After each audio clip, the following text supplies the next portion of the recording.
প্রথম প্রশ্ন, ফরজ গোসল করার সঠিক নিয়ম কি? ইসলামী পদ্ধতিতে কিভাবে ফরজ গোসল করতে হয়? দ্বিতীয় প্রশ্ন, ফরজ গোসল না করে মেয়েরা সাংসারিক কাজকর্ম করতে পারবে কি না? তৃতীয় প্রশ্ন, মেয়েরা কি আসলেই স্বামীর বাম পাঁজরের হাড় থেকে সৃষ্টি হয়েছে? চতুর্থ প্রশ্ন, কারো গায়ে পা লেগে গেলে কি তার কাছে মাফ চাওয়া উচিত? পঞ্চম প্রশ্ন, বিয়ের উদ্দেশ্যে প্রেম করলে কি গুনাহ হবে? আসসালামু আলাইকুম রহমতুল্লাহি ওয়া বারাকাতুহু। আলহামদুলিল্লাহি ওয়াহদা ওয়াসসালাতু ওয়াসসালামু আলা মান লা নাবিয়্যা বা'দা। প্রিয় দর্শক, অত্যন্ত গুরুত্বপূর্ণ অসংখ্য প্রশ্ন আপনাদের কাছ থেকে এসেছে। সেখান থেকে আমরা নির্বাচিত 5টি প্রশ্নের জবাব নিয়ে আজকের এই ভিডিওতে বিস্তারিতভাবে প্রমাণ সহকারে আলোচনা করব ইনশাআল্লাহ। সুতরাং ভিডিওটি শেষ পর্যন্ত মনোযোগ সহকারে দেখবেন এবং আপনার কোনো প্রশ্ন থাকলে অবশ্যই কমেন্ট বক্সে লিখে রাখবেন। আমরা ভিডিওর মাধ্যমে এর জবাব দিব ইনশাআল্লাহ। তো প্রিয় দর্শক, আমরা প্রথমেই বলে নেই যে আমরা প্রমাণসহ আলোচনা করব। আমরা কোন কোন কিতাব থেকে এই 5টি মাসআলা আলোচনা করেছি তথা আমাদের আলোচনার দলিল প্রমাণ কি, প্রামাণ্য গ্রন্থসমূহ কি কি। তো আমরা আলোচনা করেছি সুনানে আবু দাউদ কিতাবের হাদিস নম্বর 245 এবং সহিহুল বুখারী কিতাবের হাদিস নম্বর 279 এবং সহিহ মুসলিম কিতাবের হাদিস নম্বর 305 এবং সূরা জুমারের আয়াত নম্বর 6 এবং তাফসিরে ইবনে কাসিরের 2 নম্বর খণ্ডের 206 নম্বর পৃষ্ঠা এবং সহিহুল বুখারী হাদিস নম্বর 3331 এবং তাকমিলাতু ফাতহুল মুলহিম কিতাবের 1 নম্বর খণ্ডের 137 নম্বর পৃষ্ঠা এবং রদ্দুল মুহতার কিতাবের 5 নম্বর খণ্ডের 246 নম্বর পৃষ্ঠা এবং তহাবি আলা মারাকিল ফালাহ কিতাবের 259 নম্বর পৃষ্ঠা এবং ফাতাওয়া মাহমুদিয়া কিতাবের 7 নম্বর খণ্ডের 147 নম্বর পৃষ্ঠা এবং সূরা বানী ইসরাইলের আয়াত নম্বর 32 এবং সহিহুল বুখারী কিতাবের হাদিস নম্বর 6243। তো প্রিয় দর্শক, প্রশ্ন ছিল যে বিয়ের উদ্দেশ্যে প্রেম করলে কি গুনাহ হবে? দেখুন প্রিয় দর্শক, বিবাহ বহির্ভূত সকল সম্পর্ক হারাম নারী পুরুষের। সেক্ষেত্রে আপনি বিয়ের উদ্দেশ্যে এই সম্পর্ক রাখেন অথবা যে কোনো উদ্দেশ্যে রাখেন, এটা সম্পূর্ণরূপে হারাম এবং মারাত্মক কবিরা গুনাহের কাজ। এমনকি রাসূল সাল্লাল্লাহু আলাইহি সাল্লাম তো বলেছেন যে চোখের জিনা হলো দেখা বা দর্শন করা, হাতের জিনা স্পর্শ করা ইত্যাদি। সুতরাং যদি আপনি বিবাহের উদ্দেশ্যে হোক অথবা যে কোনো উদ্দেশ্যে বিবাহ পূর্ব আপনি যদি তার প্রতি দৃষ্টি করেন অথবা আপনি তাকে স্পর্শ করেন, যেটা প্রেম ভালোবাসার মধ্যে সাধারণত হয়ে থাকে, এটা সম্পূর্ণরূপে হারাম এবং জিনা, রসুলের ভাষায় এটা জিনার গুনাহ হবে। সুতরাং যদি শুধুমাত্র আপনার জন্য এতটুকু অনুমতি রয়েছে যে যখন বিবাহ করা নিশ্চিত হয়ে যাবে যে আপনি বিবাহ করবেন, তখন পাত্রী দেখতে যাওয়া বা পাত্রীকে দেখা শুধুমাত্র বৈধ।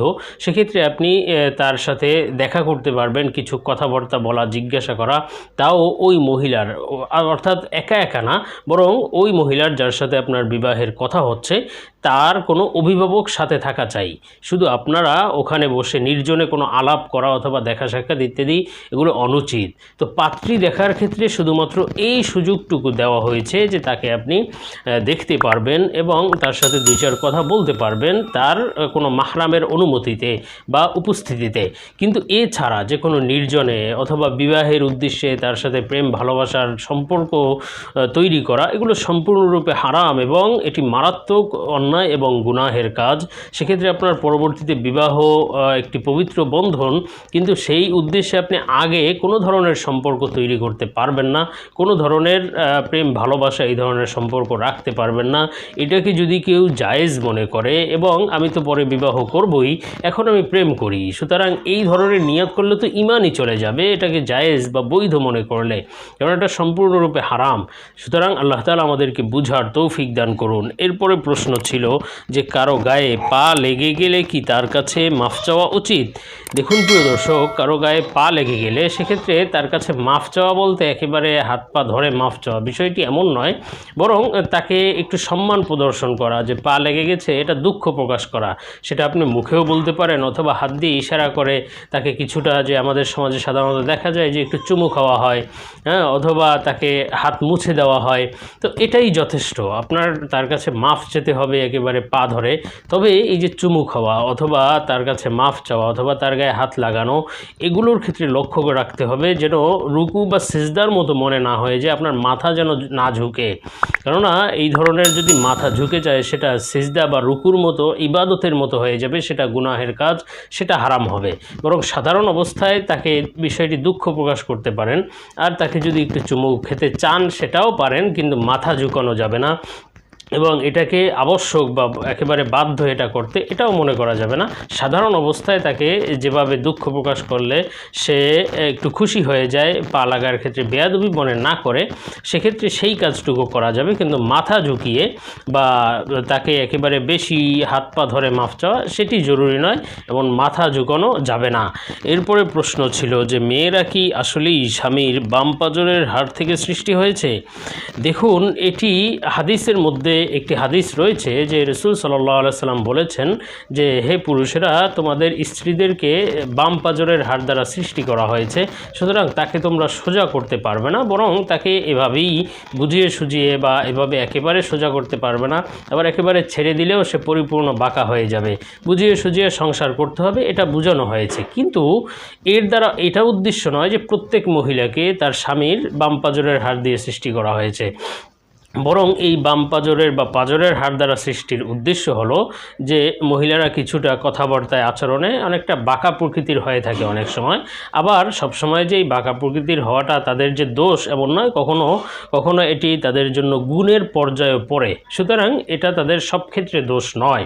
সুতরাং এই বাঁকা প্রকৃতির হওয়া এর দ্বারা এটা উদ্দেশ্য নয় যে বাম পাঁজরের হাড় প্রত্যেক মহিলাকে তার স্বামীর বাম পাঁজরের হাড় দিয়ে সৃষ্টি করা হয়েছে। হ্যাঁ, হজরত আদম আলাইহিসসালামের বাম পাঁজরের হাড় দিয়ে হজরত হাওয়া আলাইহিসসালামকে সৃষ্টি করা হয়েছে, এ সম্পর্কে বিভিন্ন বর্ণনা রয়েছে। তো সেটা হতে পারে যে হজরত আদম আলাইহিসসালামের হাড় দিয়ে হজরত হাওয়া আলাইহিসসালামকে সৃষ্টি করা হয়েছে, কিন্তু তার মানে এই নয় যে প্রত্যেক স্বামীর হাড় থেকে প্রত্যেক স্ত্রীকে সৃষ্টি করা হয়েছে। তো আদম আলাইহিসসালামের মাধ্যমে বা আদম আলাইহিসসালামের বাম পাঁজরের হাড় দিয়ে যেহেতু হযরত হাওয়া আলাইহিসসালামকে সৃষ্টি করা হয়েছে, সেই দৃষ্টিকোণ থেকে বর্তমানে বলা হয় যে স্ত্রীদেরকে স্বামীদের বাম পাঁজরের হাড়ের মাধ্যমে সৃষ্টি করা হয়েছে, কিন্তু এর দ্বারা এটা উদ্দেশ্য নয় যে প্রত্যেক মহিলাকেই তার স্বামীর বাম পাঁজরের হাড় দ্বারা সৃষ্টি করা হয়েছে। এরপরে প্রশ্ন ছিল যে ফরজ গোসল না করে মেয়েরা সাংসারিক কাজকর্ম করতে পারবে কিনা? দেখুন, পারবে তো ঠিক আছে, কিন্তু এটা না করা উচিত। যত দ্রুত সম্ভব গোসল ফরজ হলে গোসলটা করে নিবে, কোনো দেরি না করা চাই। তবে হ্যাঁ, ফরজ গোসল থাকা অবস্থা অর্থাৎ গোসল ফরজ হলে তার জন্য বেশ কয়েকটি কাজ আছে হারাম।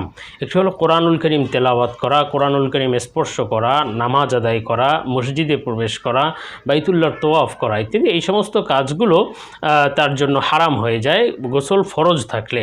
সেক্ষেত্রে গোসল না করে গোসলের পূর্বে এই ধরনের কাজগুলো করতে পারবে না। এছাড়া সাংসারিক কাজকর্ম, খাওয়া দাওয়া ইত্যাদি করা তো জায়েজ, কিন্তু গোসল করে নেওয়া, সাথে সাথে গোসল করে নেওয়া উত্তম, এরপরে পরবর্তী কাজ সে করবে, এটি হলো উত্তম কাজ।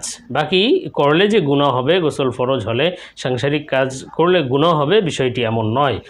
এরপরে প্রশ্ন ছিল যে ফরজ গোসল করার সঠিক নিয়ম কি? ইসলামী পদ্ধতিতে কিভাবে ফরজ গোসল করতে হয়?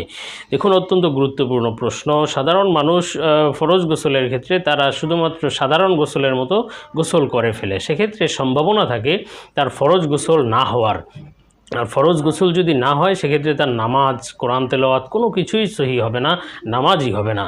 সেক্ষেত্রে অত্যন্ত গুরুত্বপূর্ণ একটি প্রশ্ন।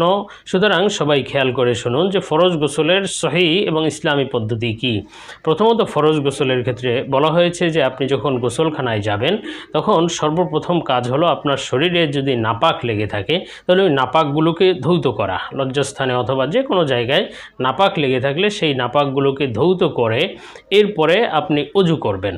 আর নাপাকগুলোকে ধৌত করার ক্ষেত্রে একটি বিষয় খুব লক্ষণীয়, সেটা হলো প্রথমেই ঢুকে আপনি ওই কোনো পানির পাত্রের মধ্যে সরাসরি হাত দিবেন না, কেননা এতে সম্ভাবনা আছে হাতে নাপাক লেগে থাকলে সেগুলো আপনার ওই পানির মধ্যে লেগে তারপর ওই পানিও নাপাক হয়ে যাওয়ার সম্ভাবনা।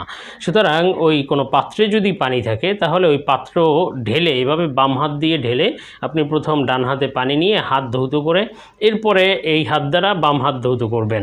অর্থাৎ প্রথমেই হাত ধৌত করার পূর্বে আপনি পাত্রের মধ্যে হাত দিবেন না।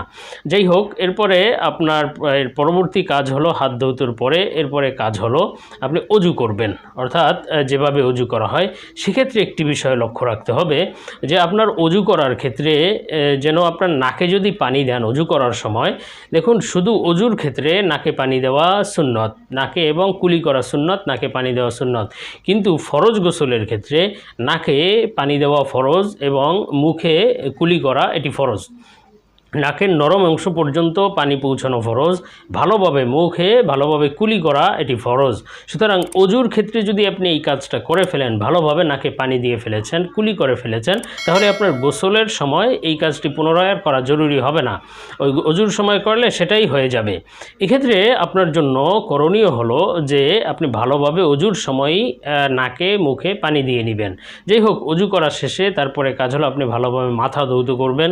মাথা ধৌতর পরে আপনি ডান পাশে প্রথম পানি দিয়ে গোসল করে নেবেন, ডান পাশ ভিজিয়ে নেবেন, এরপরে বাম পাশ ভিজিয়ে নেবেন, অর্থাৎ এরপরে পরবর্তী পরিপূর্ণ শরীর ধৌত করবেন।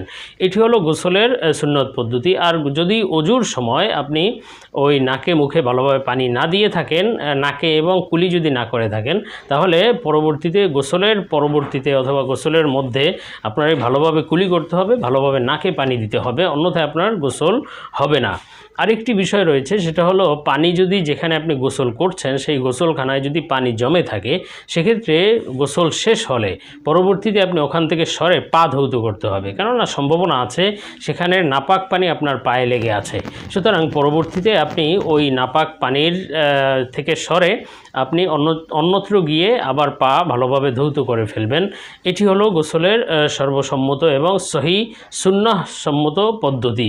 আল্লাহ তাআলা আমাদেরকে বুঝার এবং আমল করার তৌফিক দান করুন। আল্লাহুম্মা আমিন।